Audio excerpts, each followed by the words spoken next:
Hola, buenas tardes a todos y bienvenidos a la Real Sociedad Económica de Amigos del País. Esta tarde tenemos la fortuna de contar con la presencia de José Abraham López, que ha publicado un libro muy interesante sobre los hermanos Machado y ahora nos comentará su contenido y el porqué de su escritura. Y también tenemos la suerte de tener como presentadora del mismo a María Victoria Martín, filóloga hispánica y doctora. Primero quiero disculpar la ausencia del presidente de la Real Sociedad Económica, que es don Pedro Negroles, porque se halla en una gala de premios del periódico La Verdad y me ha pedido que os transmita sus disculpas por no poder asistir. Y sobre todo, quiero que sepáis que esta es vuestra casa, la casa, como nosotros decimos, de la cultura, a la que podéis asistir cada vez que queráis.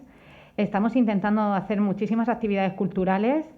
Ayer comenzamos con una interesantísima charla sobre Alfonso X el Sabio, impartida por Francisco Franco, que hoy nos acompaña también con nosotros.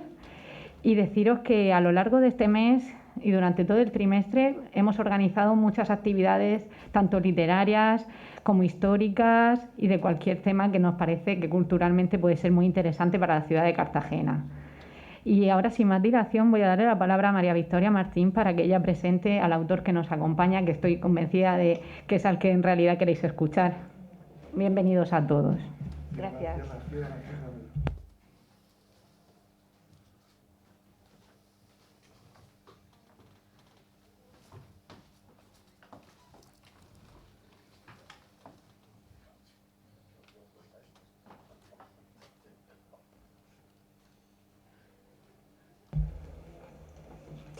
Bueno, pues buenas tardes.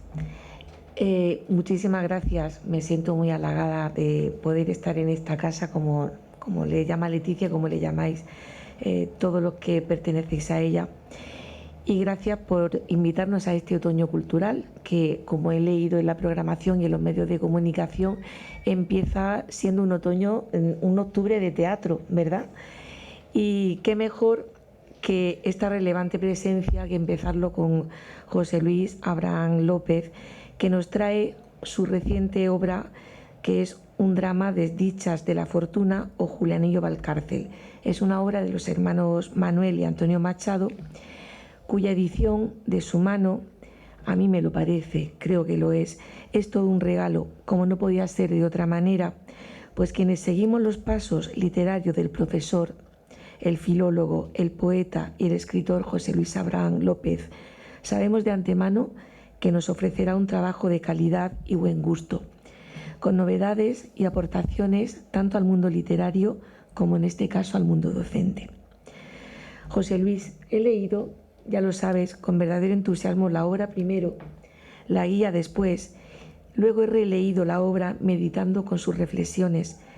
Realmente me parece un trabajo sin tacha, en el que compruebo tu gran maestría, tu profesionalización y más, diría yo, tu convicción en este tipo de ediciones producentes, pero a tu estilo, al estilo de José Luis, que son amenas, interdisciplinares, reflexionadas y motivadoras, que invitan permanentemente a la interacción, convirtiendo al lector en curioso pensador, tanto si es alumno como si es docente. Lo que consigue José Luis con estas publicaciones, ya lo hizo con Miguel Hernández en Cartagena, con su edición Por Tierra, Mar y Letras, o cuando trabajó, por ejemplo, el tema del olivo en la poesía de Miguel Hernández, implicando a tantos departamentos del instituto donde trabajaba y tantas obras más didácticas que no cito ahora, pues lo que consigue, decía, es aportar un instrumento de primera mano, en este caso al profesor de lengua y literatura de un centro de secundaria, con el que se puede trabajar con creces gran parte del currículo, eso sí, de una manera activa y entusiasta. No sucede esto otras veces con las guías que hay al uso, centradas en la comprensión lectora principalmente. Y fíjense, por ejemplo, lo que hace José Luis, que hábilmente nos propone estudiar en breves ejercicios todas las figuras literarias que salen al paso en la obra, sin llegar a centrar el peso en ellas, porque les concede tanta importancia como al uso de modismos, refranes, expresiones, locuciones, tópicos literarios, pero tanto o más importancia le concede a la exploración de los estados de las personas, los valores, los sentimientos, las emociones. Una exploración tan necesaria en estos tiempos nuevos que nos llevan a comportamientos cada vez más individualistas y extremos. También nos lleva a la permanente reflexión y debate sobre conceptos tan altos como la libertad, la felicidad, la realidad, el deseo, la cultura del esfuerzo, tan importante, los celos y el amor, por supuesto, tema central de este drama trágico, también a veces cómico, inteligentemente urdido y profundo en contenidos y riquísimo de matices, pues no olvidemos que los autores son ni más ni menos que Antonio y Manuel Machado, a quienes conocemos mucho más como poetas. Y eso es lo que José Luis siempre nos trae como novedoso, que indaga y nos encuentra pues cosas que nos apetece descubrir. Diría yo, José Luis, que aunque ofertada esta obra para emplear en el mundo docente de secundaria, tu edición extraordinaria es buena para cualquier lector, porque nos invitas a pensar y explorar otros ámbitos del conocimiento, como el cine, la literatura, la historia, la geografía, la pintura, la música. Ayer precisamente Pérez Reverte hablaba en un programa de televisión y argumentaba cómo el mal uso de las redes sociales están matando la cultura del pensamiento a golpe de twist. Y yo, por ejemplo, recordaba la película Idiocracia. En algún momento he comparado esta guía didáctica de José Luis con un apetitoso menú degustación de ricos entrantes culturales previos a una sabrosa tertulia de categoría. Esta exquisita paleta de actividades está salpicada de nombres de poetas, escritores, músicos, compositores. Nos invita a degustar o a catar, si desconocemos, por ejemplo, El Capitán Alatriste, El largo viaje hacia la noche, otros clásicos, desde El príncipe de los poetas de la Pléiade como Pierre Ronsard, saltando por las jarchas, Fray Luis de León. No abundo porque ahora José Luis nos lo va a contar. Lo mismo sucede con la música, pasando por el gran poeta y cantante granadino Carlos Cano, pasamos también hasta Pink Floyd. José Luis nos invita a pasar por el flamenco, otras manifestaciones folclóricas. Recuerdo, por ejemplo, que hasta hablas a los chicos de los carnavales de Cádiz, ¿verdad? Nos lleva a la pintura de Velázquez, a Murillo, nos pasea por el cine, nos invita a ver Vidas contadas, Casanova, El Capital, nos hace leer prensa nacional. La verdad, qué suerte tienen los alumnos de José Luis, pero qué suerte tenemos nosotros y el mundo literario en general de tener a filólogos, poetas y docentes tan comprometidos como José Luis Abraham. Dejo para el final la clásica fórmula con la que debería haber comenzado, diciendo que es un honor presentar la obra de un escritor y un amigo, porque en este caso no puede ser más cierto.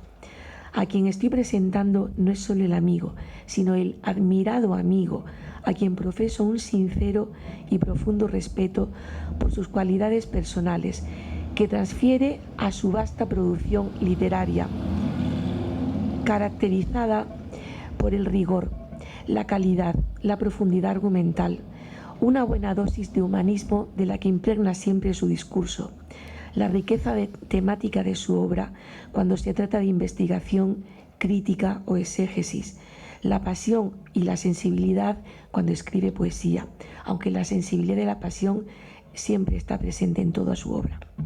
Hay valentía también y determinación en sus artículos de opinión. Podría enumerar decenas de calificativos tan valiosos sobre el escritor José Luis Abraham, entre los que destaco principalmente el ser metódico, minucioso, tenaz, entusiasta. Destaco su capacidad sorprendente para el trabajo.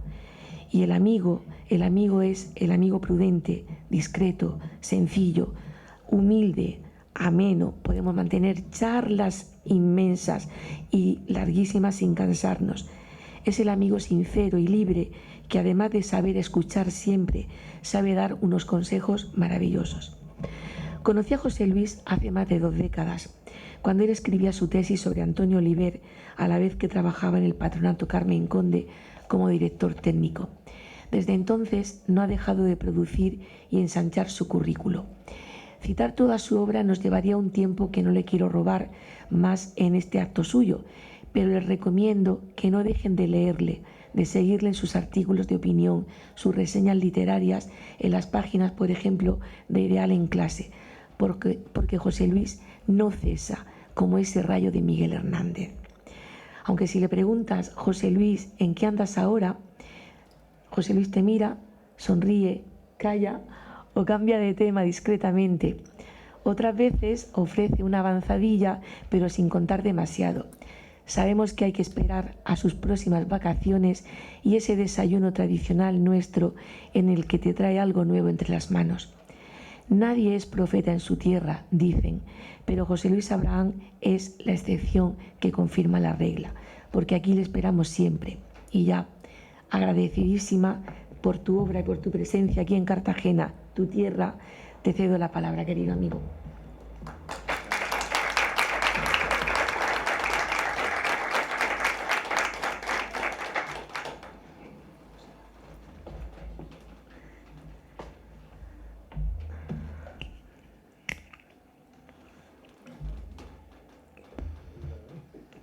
Hola, buenas tardes a todos.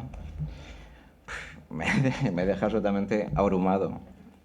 Y es que no me acostumbro, cada vez que coincidimos en actos así, consigue de verdad dejarme sin palabras. He dicho que podía haber dicho decenas, no sé... pero sé que te ponía rojo. Incluso con la mascarilla, ¿no? Se me notaba en la frente. Pues nada, encantadísimo de estar aquí en un viaje veloz como el de hoy, que vengo todavía con palpitaciones del viaje y del estrés, pero siempre merece la pena. Bueno, familia, amigos y rostros nuevos que siempre está muy bien conocer. Muchísimas gracias a la Real Sociedad Económica Amigos del País por cederme este espacio y este tiempo, a Leticia, por supuesto. Y tenía muchísimas ganas de compartir con vosotros este último trabajo, porque bueno, a mí siempre me gustan los retos y hacer cosas diferentes. Y es mi primera incursión en el género teatral. He investigado mucho sobre poesía, algo sobre narrativa, pero nunca me he atrevido al teatro porque quizás es el género, lo reconozco, que más me cuesta entender y asimilar.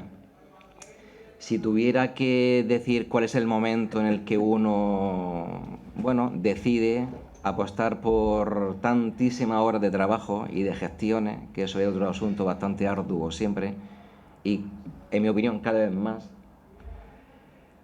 pues no sabría decir, en este momento decidí esto, no, sino que se juntaron tres vías que al final se unen en un solo punto. Y por un lado, la literatura, por supuestísimo, siempre por delante, luego los Machado, en principio Antonio, y en consecuencia la gran sorpresa que me llevé con Manuel, y luego pues lo que es mi guerra diaria, que es el trabajar con adolescentes, ¿no? Tercera vía, por lo tanto, educativa.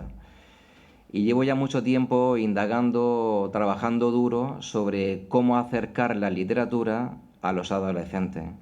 Porque nunca ha sido fácil, no es fácil y espero que en el futuro pues sea bastante más asequible. El tema de los Machado, bueno, pues ¿quién no ha leído a Antonio Machado incluso cuando joven? Pues yo no soy una excepción en ese sentido. Y además luego, conforme fui indagando, porque resulta que de la obra dramática de los hermanos Machado, que yo sepa, nada más que Pasacalpe se ha atrevido de los años 50 en adelante a reeditar su obra dramática. Pero no existía un corpus educativo, pedagógico, que de alguna forma propusiera actividades o propusiera metodología para un poco facilitar, orientar, como una especie de brújula, el camino por un lado al profesorado y por otro al alumnado. Entonces, pues me embarqué en el proyecto y la verdad es que le he dedicado muchísimo tiempo y este primer título solamente es eso, es un primer título. Hay 6 más esperando porque cosas que pasan en la vida de forma fortuita y maravillosamente fortuita, pues me tropecé con esta editorial, Ediciones Rilke, es una editorial de Madrid, donde en su catálogo fundamentalmente hay obras de y sobre los Machado.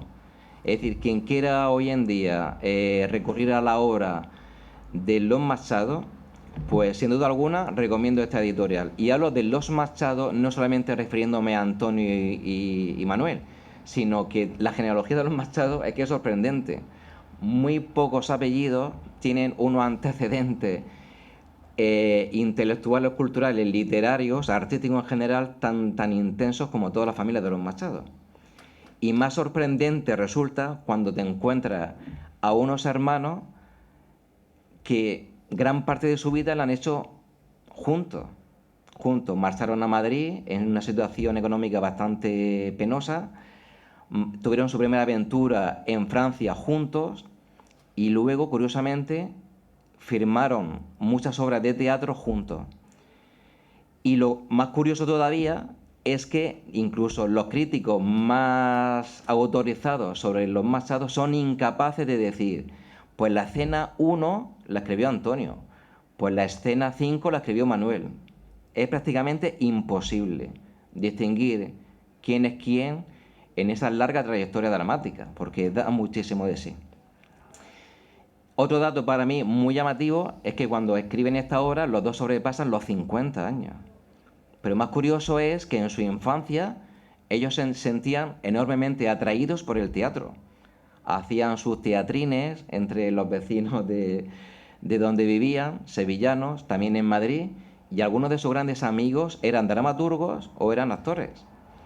En cambio, bueno, y también otra cosa muy peculiar, en una revista muy conocida de finales del siglo XIX, llamada La Caricatura, ambos colaboraron. Además, ambos hicieron adaptaciones de obras como Los Bandidos o como Hernani. Y esa trayectoria como crítico teatral sí la llevó mucho más lejos Manuel que Antonio. Antonio se retiró antes. Pero es que además, Antonio Machado, digamos que estuvo de meritorio en la compañía de nada más y nada menos de María Guerrero y Fernando Díaz de Mendoza. Entonces él participó, digámoslo así, en obras como Tierra Baja, que es muy conocida y muy influyente en el teatro de la España de entonces. Incluso en muchos artículos los hermanos Machado contaban de Antonio que había papeles que radicaban en 9 palabras que pronunciaba, o que aparecía en el escenario con muchos más actores y en una brevísima aparición en público salía, se subía al palco y desde allí continuaba viendo la obra. Es decir, son datos que yo, conforme he ido conociendo, me han ido engatusando mucho más en lo que es la figura tan peculiar de Antonio y de Manuel. Y yo, que soy un defensor a ultranza de aquellas figuras que, en mi opinión, siempre modesta opinión, pues están infravaloradas, pues la personalidad de Manuel, desde luego que requiere muchísima atención. ¿De acuerdo? Esta obra se terminó de escribir en el año 1925 y se estrenó un 9 de febrero del año 26 en un teatro que entonces se llamaba Teatro de la Princesa de Madrid. Y el estreno se llevó a cabo pues, a través de la compañía de María Guerrero y Fernando Díaz de Mendoza. Curiosamente, el personaje de Julianillo, el personaje principal, el protagonista, lo defendió, digámoslo así, uno de los hijos del matrimonio. La crítica al día siguiente, pues todo eran elogios, elogios hacia el estilo, elogios sobre todo, luego me pararé un poquito más hacia los personajes también.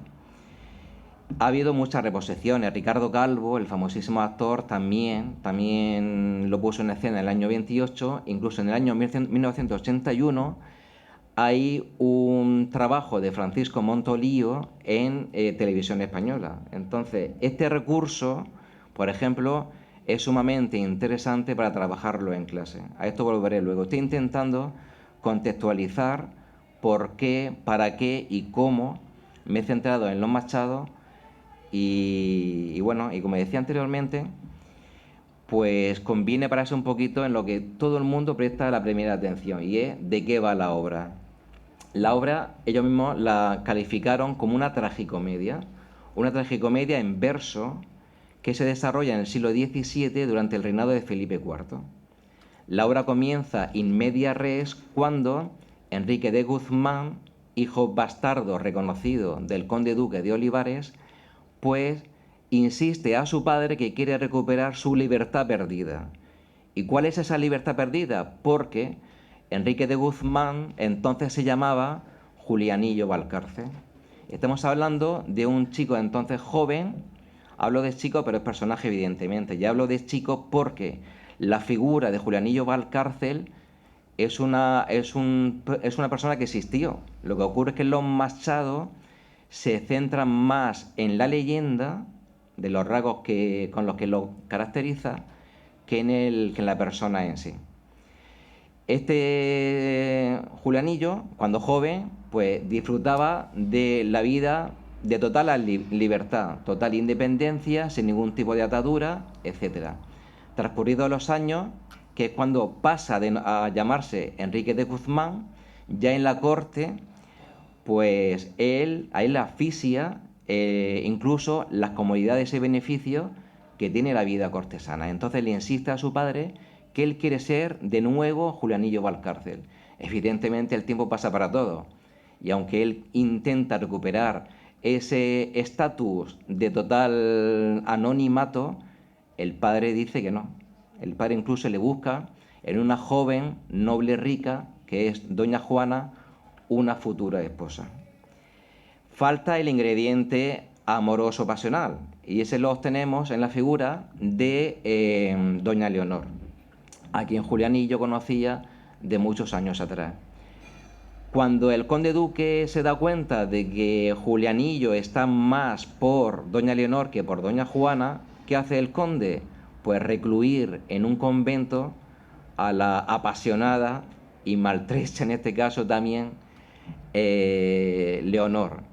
Pero Leonor pues se resiste al mismo tiempo a decir: yo no me puedo conformar un amor auténtico, que no pasa muchas veces, y un día se disfraza de mancebo, de hombre, y cuando está a punto de aparecer ante su amado Enrique de Guzmán, tenemos otro personaje, y es la figura de la condesa.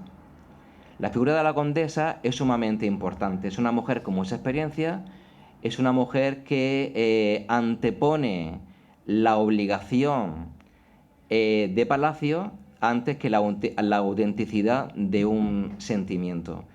Y de alguna forma convence a las dos partes. Por un lado a Julianillo de que es un amor imposible, y por otro lado a doña Leonor de que no le conviene estar con Julianillo.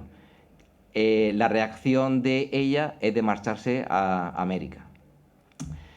Finalmente, tampoco quiero destripar mucho la obra, pero bueno, sí conviene decir que al final el pobre Julianillo, lo de pobre veremos que en mi opinión siempre es muy relativo, pues entra en un estado casi antivitalista, reniega de todo. Como decía anteriormente, la crítica entonces hizo mucho hincapié en el estilo. No olvidemos que son dos poetas que escriben teatro en verso, con lo cual la maestría y sobre todo superado los 50 años, es decir, que ya se le está fuera de toda duda del talante y la calidad literaria de ambos poetas. Un poeta, o poetas en este caso, aunque a veces será conveniente incluso de hablar de una sola persona, por lo que antes he dicho, porque la compenetración es que es máxima, es absoluta. Entonces la crítica hizo mucho hincapié en la perfecta caracterización de los personajes. Cada uno cumple un rol muy concreto. Tenemos al conde duque de Olivares, que representa la autoridad máxima. Esa pasión, obsesión, amor por la autoridad, por el poder. Es un déspota. Tenemos la figura de la condesa, que ya lo he dicho anteriormente, que se complementan perfectamente. Tenemos la figura de la pobrecita, digámoslo así también, doña Juana. Y digo pobrecita porque es un personaje que quizás, ayer lo comentaba con ella por teléfono, está muy poco perfilado, seguramente con esa intención, porque el contrapunto los tenemos en la otra fémina, que es doña Leonor, que representa el acto supremo de amor, como es el de la renunciación. Ella renuncia absolutamente a todo. Y por supuesto, la figura de Julianillo Valcárcel, o Enrique de Guzmán, y Julianillo Valcárcel. El orden aquí es lo de menos. Este personaje es bastante complejo, es como si cogiéramos una una piedra, y le diéramos vueltas, y conforme la luz que le da o la sombra que le da, adquiere una tonalidad distinta. O sea, es realmente asombroso cómo los Machado consiguen caracterizar a un personaje absolutamente redondo. Y es totalmente antagónico. Por un lado representa al joven seguro de sí mismo, que se come el mundo, totalmente independiente, y de pronto obtenemos una imagen totalmente diferente a esa. Es el joven todavía que está herido de amor, que está desorientado, que está asfixiado por unas normas que él no quiere acatar, y siempre hay que anteponer ante este personaje el concepto de la libertad, porque es su gran bandera, su gran defensa. Yo quiero recuperar mi libertad. Si nos atenemos a una teoría, digamos, determinista, podemos pensar, somos víctimas todos, todos los que estamos ahí sentados, somos víctimas de donde nacemos, de la familia de donde nacemos, del lugar de donde nacemos, del periodo, generación a la cual pertenecemos. Va de víctima Juelenillo. Y por otro lado, no somos nosotros capaces, no tenemos la capacidad de decidir el camino que queremos tomar. En definitiva, un personaje muy, muy complejo, pero sumamente interesante. Esto es el bloque, digámoslo así, literario. La obra tiene 4 actos, está escrita en verso, como he dicho anteriormente, y creo recordar, lo tengo por aquí apuntado, más o menos hay unas 42 notas a pie de página. Hay un estudio introductorio muy sencillo, puesto que el objetivo último es que se trabaje en institutos de educación secundaria, y otra cosa no, pero realista soy, porque además lo sufro todos los días en clase. Y por otro lado, quería acompañar al texto dramático machadiano, pues notas a pie de página. Unas son meramente informativas, otras son aclaratorias en cuanto al léxico, porque otro rasgo muy interesante es cómo los Machado se mueven entre un lenguaje propio del siglo de oro, al que le debe mucho la obra, y otras veces adopta un lenguaje más propio del tiempo, digamos, de la escritura. Tenemos el tiempo de la historia, siglo XVII, y tenemos el tiempo de la escritura, que es el siglo XX. Y luego hay otro tipo de notas que, digamos, son como botones que amplían una información o intenta prestar la atención del estudiante y del profesorado sobre rasgos estilísticos. Porque uno de los rasgos más interesantes de la dramaturgia de los Machado es esa deuda que le debe al siglo de oro. Por ejemplo, esa figura femenina que se disfraza de hombre, o esa importancia vital que adquieren los diálogos. Recordemos que en la época en que es escrita la obra está de moda el psicoanálisis de Freud, y los hermanos Machado estaban totalmente obsesionados con darle al diálogo el protagonismo que merece, pero no es algo baladí, sino porque es la manera que tiene el sujeto, el individuo, de ahondar en sí mismo, en su personalidad. Una segunda parte, como digo, el trabajo, que es la parte puramente didáctica. La cubierta del libro, aquí la tenéis, los dibujitos, los retratos son, en mi opinión, fantásticos. Y este otro dibujo que representa una de las escenas de la obra, la ha hecho una chica muy joven de Granada, que estudiaba en mi centro, pero yo nunca la he tenido como alumna, que es Elena López de Gallego. Entonces a mí siempre me gusta trabajar con alumnos. O sea, yo he hecho muchos trabajos de libros en los que el alumno es muy protagonista del mismo. Y ha hecho un trabajo, vamos, para mí, fantástico. Objetivos de la parte, digamos, didáctica y del libro en sí. Pues utilidad, variedad y actualidad. Es un libro que está dirigido sobre todo al alumnado de tercero, cuarto de la ESO y primero de bachillerato. Tercero de la ESO, porque el género dramático se estudia en esos niveles, y aunque sea en verso, a esa edad el alumno ya debe contar, si no con una madurez, sino con ciertas habilidades que le permitan sortear dificultades, no nos vamos a engañar, que presenta el teatro en verso. En cuarto de la ESO, porque en los contenidos curriculares de cuarto ya se oferta la figura de Antonio Machado y no la de Manuel. Es decir, sería una incorporación que el profesorado tendría que hacer. Eso por un lado de Manuel Machado, y por otro lado destacar la figura de los Machado como dramaturgos, porque siempre se ha hablado de Antonio Machado como poeta. ¿De acuerdo? Y en primero de bachillerato, pues algo parecido a tercero de la ESO, es decir, se ahonda mucho más en el género dramático, pero además, como luego comentaré, hay una gran variedad de tópicos literarios que utilizan los dramaturgos, muy propios, muy esenciales, precisamente, en el teatro del siglo de oro, que se da en primero de bachillerato. Entonces, como la lectura es algo fundamental, no hace falta que lo diga, pues todo está vertebrado por la lectura. Propongo 4 bloques de trabajo que admiten 4 lecturas diferentes. Una lectura comprensiva, una lectura estética, una lectura analítica y una lectura interpretativa, ética y moral.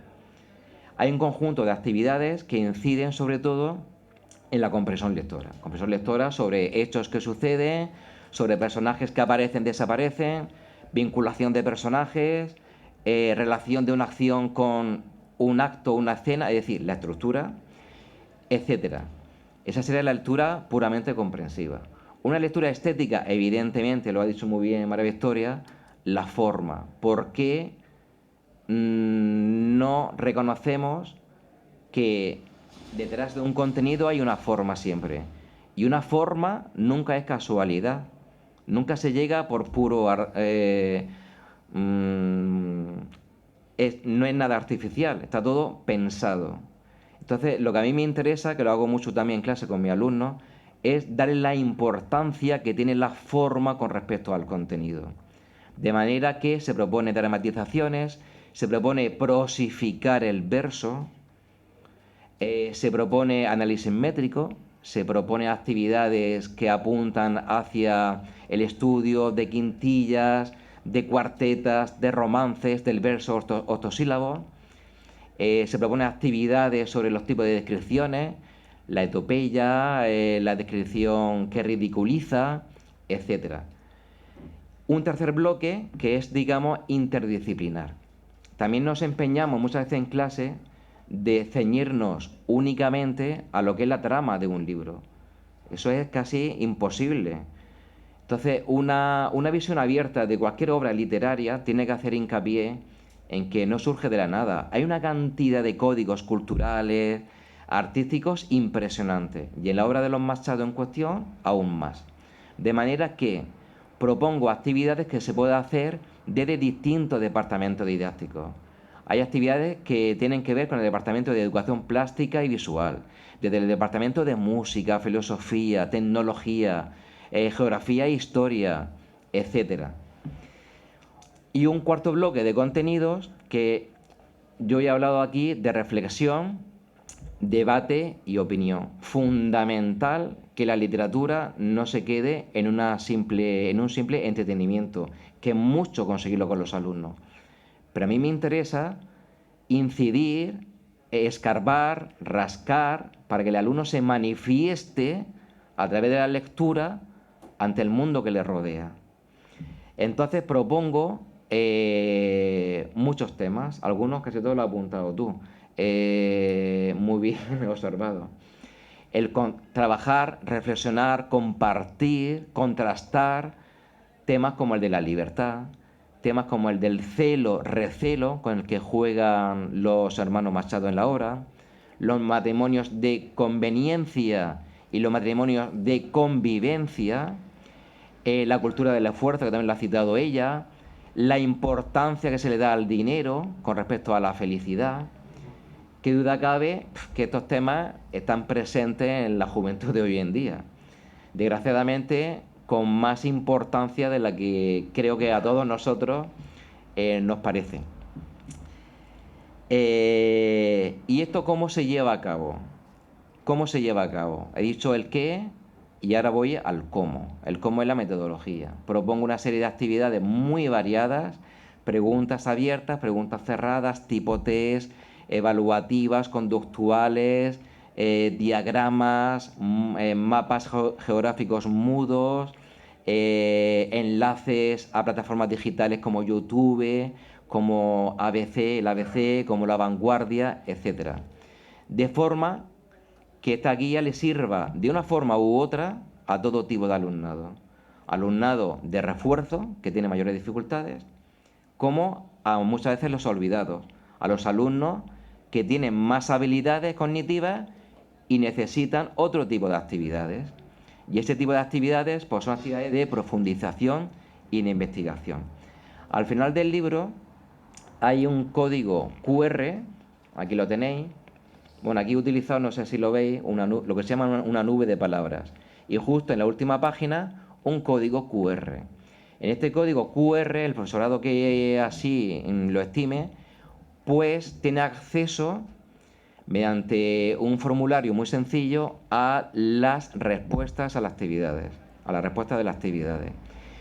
Y en esas respuestas, además, incorporo nuevas orientaciones metodológicas que inciden en dos caminos distintos. Por un lado, lo que se viene a llamar técnicas de trabajo cooperativo, folios giratorios, entrevistas simultáneas, pensar en grupos, la sustancia, etc. Y por otro, explotar al máximo las nuevas tecnologías. A mí la experiencia que para ningún docente fue grata en el tema duro del COVID, pues también me sirvió para abrir los ojos ante ciertos recursos que yo totalmente desconocía. Entonces, en esta guía propongo, ¿por qué no?, hacer un repositorio con las actividades, crear un blog con las actividades, crear un foro de opinión y de debate, de manera que puede servir como un complemento a lo que es el trabajo de clase. Es que tu intervención ha sido tan buena que hay cosas que ya... Ella también lo comenta muy bien, que es una lectora muy astuta y muy intuitiva. Es que realmente el libro es que es muy bueno.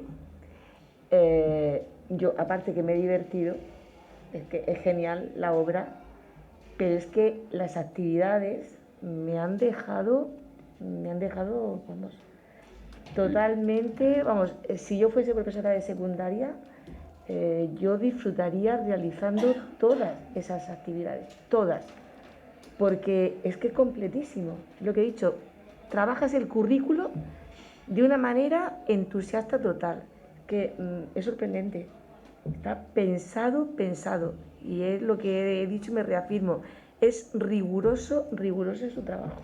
Lo comento porque, bueno, hay muchas actividades que se vinculan, contrastan, amplían información, comparándolo con otras obras literarias. Por ejemplo, para hablar del tema de los celos, pues se propone la lectura de un soneto, definición de los celos, que hace Diego Hurtado de Mendoza, que viene a decir que no hay amor sin confianza. Entonces eso crea un debate en clase muy interesante, sobre todo en los adolescentes que son tan fáciles, ¿no?, y tan sensibles y tan fácilmente atraíbles, si existe la palabra, ante, bueno, estímulos a veces falsos que le llegan del exterior. También, por ejemplo, con la pintura. Hay una escena muy curiosa que el conde duque de Olivares, con mucha sorna y con un toque muy sincero y divertido, alude al retrato ecuestre que le hizo Velázquez. Entonces, evidentemente, propongo una actividad sobre el retrato de Velázquez. Bueno, decir que la guía en su interior va a color y también me interesa mucho el terreno fílmico. A mí me encanta el cine, no soy un entendido porque uno de mis muchos defectos es que olvido con una facilidad pasmosa cada vez más.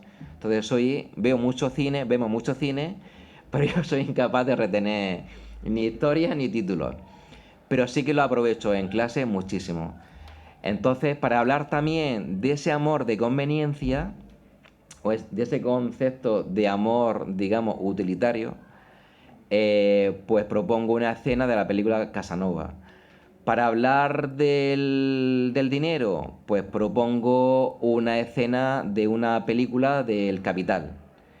Y además, pues canciones que están en inglés, el alumno tiene que traducirla al castellano y a partir de esa traducción, pues deriva en una serie de actividades. De nuevo, el departamento de inglés, esa codocencia en el que se está insistiendo tanto últimamente, pues podría ser un campo abierto bastante interesante. Hay muchísimo más, pero bueno, eso lo dejo para que quien quiera adquirir el libro, pues bueno, se lleve la sorpresa o no a la hora de encontrarse con ese tipo de vínculo.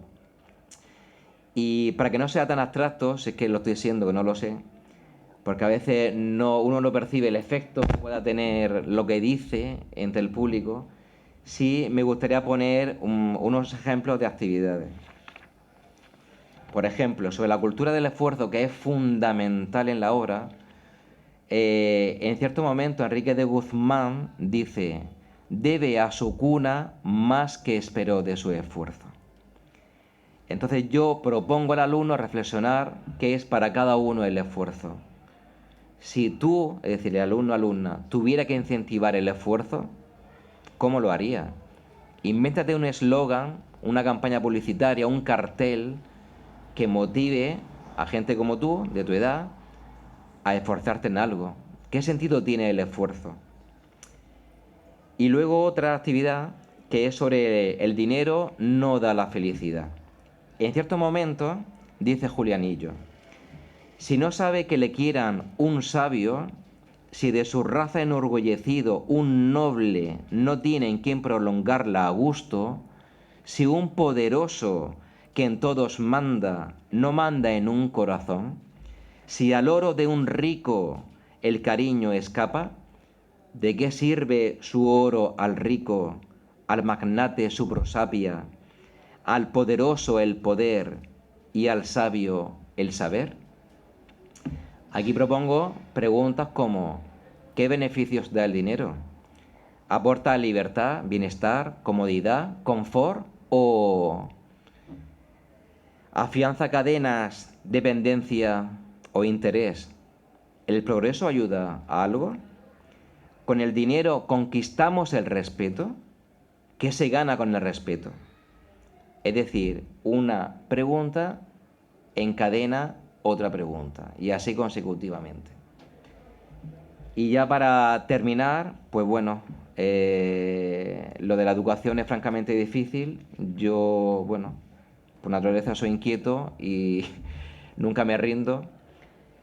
Y bueno, espero que el trabajo pues se pueda aprovechar en algún centro de educación secundaria y al mismo tiempo se pueda leer como una obra literaria, porque tiene esa doble vertiente, como texto puramente literario y luego como una aplicación puramente didáctica. Pues muchas gracias a todos, ¿vale? Por vuestra presencia y atención. Muy bien.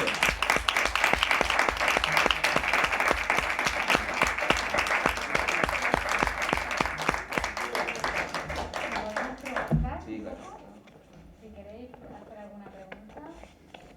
Bueno, a mí como profesora pues me llama bastante la atención tu obra. Estoy deseando llegar esta noche a casa y leerla por la doble vertiente de poder trabajar el siglo XVII a la misma vez que trabajo finales del XIX y principios del XX. Entonces esa diversidad, esa forma tan ambigua de poder trabajar dos épocas me llama mucho la atención, porque son, además has comentado que en cuanto al estilo llega un momento en el que estéticamente se confunde la forma de hablar del siglo XVII con la contemporánea, de los hermanos Machado. Entonces, por ese lado ya me parece interesante, ¿no? Serían tres épocas: 17, finales del 19, 20 ya, porque tenían 50 años cuando la escribieron, y la época actual. Entonces, esa triple vertiente me llama mucho la atención. Y bueno, y sobre todo lo que te he comentado antes de empezar, de descubrir un poco la figura de maltrecho a veces, injustamente, Manuel Machado, que es esas parejas de hermanos, o bueno, incluso hay hermanos las hermanas Bronte, ¿no? Que son más de dos, pero que siempre parece que uno triunfa por motivos, ¿no? Por lo que sea, que está en el momento justo y deja al otro un poco más en la sombra, ¿no? También matrimonios de escritores y creo que reivindicar la figura de Antonio y de Manuel conjuntamente pues, me parece un acierto totalmente. De verdad que me llama mucho la atención la obra y yo la pondría en 4. Mira eso. Según el currículum que tenemos aquí, quizá, porque tercero depende, el tercero siempre depende del grado de madurez del grupo con el que trabajas, pero vamos, creo que es una obra muy interesante para además cambiar un poco, que siempre ponemos las mismas, que bueno, sí son clásicos y los clásicos siempre son un éxito, pero dentro de un clásico es una novedad, porque no la hemos leído nunca, aquí por lo menos en la región. Así que darte la enhorabuena, vamos. Gracias. También esta forma de trabajar, que llevo haciéndolo desde hace ya bastante tiempo, se le da la oportunidad al alumno de que sea protagonista real de su aprendizaje, puesto que ellos indagan, investigan, siempre con orientación del profesorado, y luego lo que pasa es que el primer título, hay 6 más esperando que están terminados. La editora me ha dicho que sí, que para adelante, que vamos, que es un trabajo que considera muy oportuno. Entonces quiero decir con esto que ahora mismo no hay perspectiva, pero cuando salgan los siguientes, es que yo he hablado de corpus. Es decir, hay una serie de relaciones, hay un estilo propio totalmente reconocible en obras siguientes. Y hay temas que se retoman. El siguiente título es Juan de Mañara, que es la figura del Don Juan. Y entonces, de nuevo volvemos al siglo de oro. Es decir, siglo de oro, respeto y conocimiento de la tradición, trayéndolo a la actualidad, la figura, que ayer también lo comentamos, de la mujer en un segundo plano, que desgraciadamente está tan de moda. Es decir, que cuando tengamos una bibliografía más amplia, las interrelaciones son infinitas y son muy interesantes también. Yo, sabes que ayer lo comentábamos, que el tema de la mujer, por ejemplo, que aparece aquí en segundo plano, sin embargo nos da para el debate actual del tema de la mujer, porque los 3 únicos tipos de mujer que aparecen, la condesa, Leonor y Juana, responden a la mujer de la época, pero que es el problema de la mujer real también, que intentamos salvar ahora mismo a base de reivindicar los derechos de la mujer, etc. Y este tema se puede también tratar abundantemente a través de esos 3 personajes.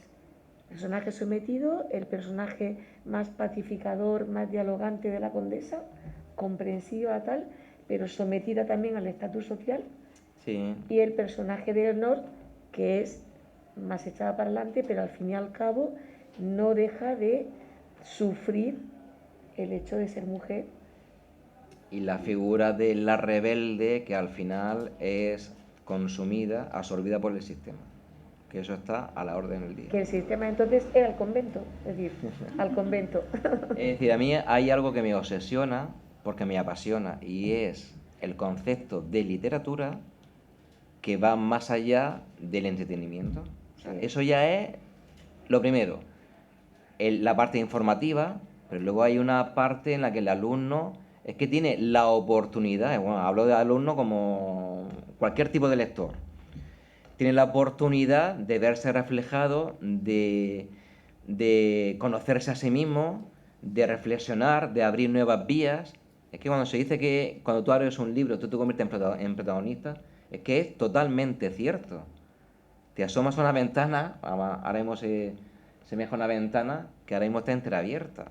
Pues simplemente con que el alumno en este caso se asome, se incline hacia esa abertura es muy interesante y es muy esperanzador siempre. Es decir, es una defensa a ultranza de la lectura, eso es lo primero, de luego. Una pregunta. Yo que no vengo de la docencia,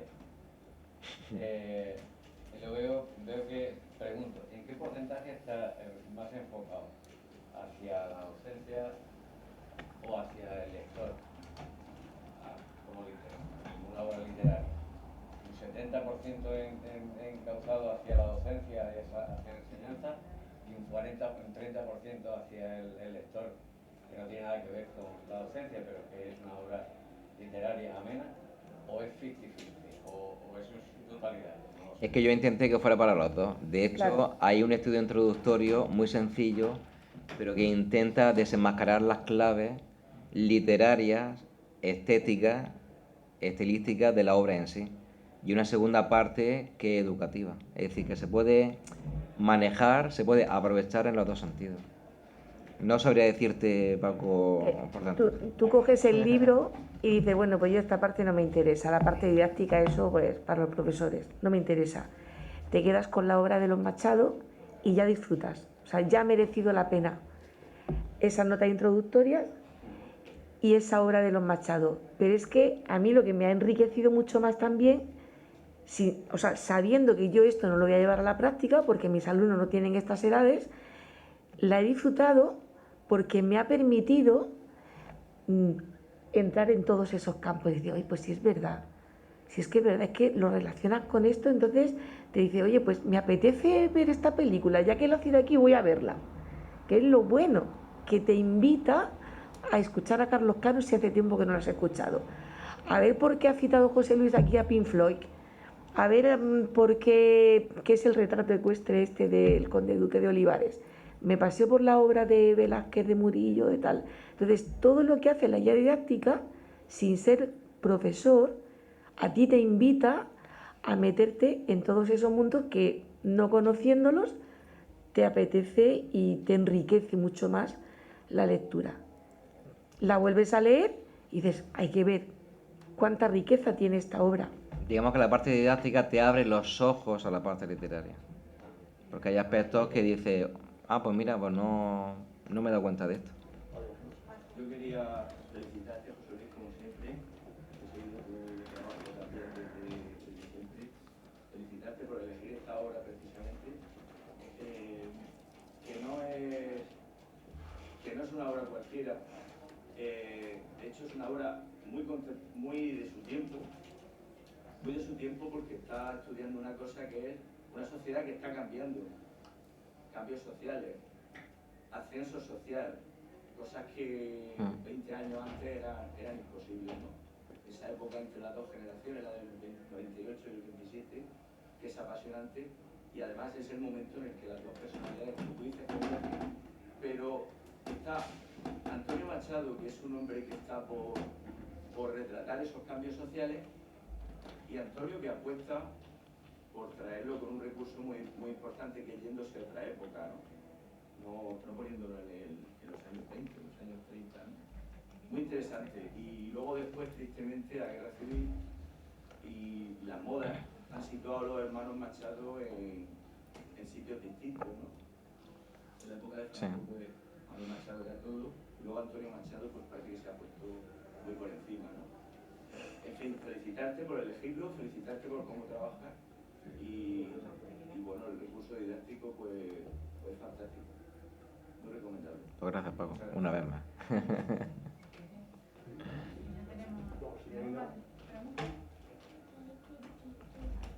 ¿Qué queremos tener contigo?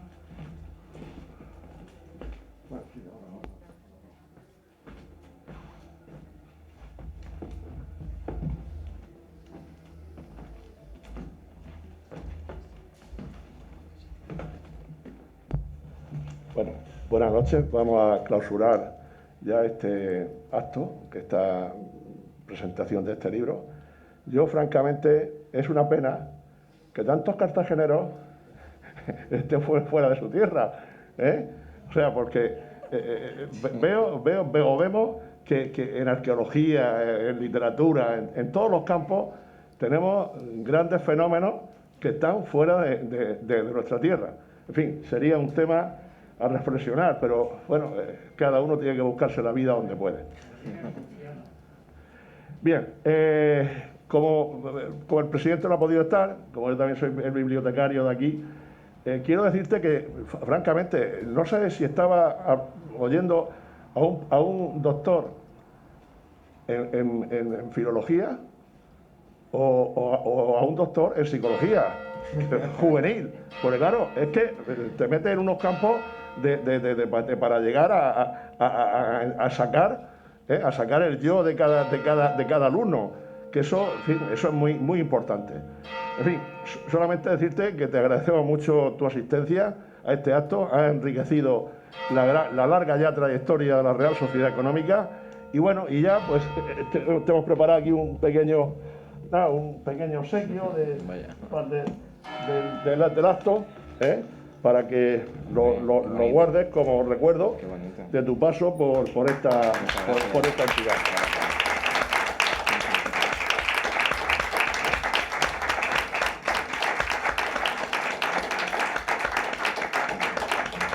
Muy bien, muy amable, está muy a gusto. Bien, nada, ya sabes, esta es tu casa. Cuando quieras venir otra vez, pues aquí estamos. Muy bien. Y a lo que ha dicho Paco lleva razón. Es que indudablemente ahora otra vez se le ha dado bastante auge a Antonio por la época en la que estamos. Primero fue más Manuel, y ahora pues en fin, cuando son los dos juntos los que han hecho, los que hicieron la gran obra. Bueno, pues nada. Con esto ya damos por clausurado el acto.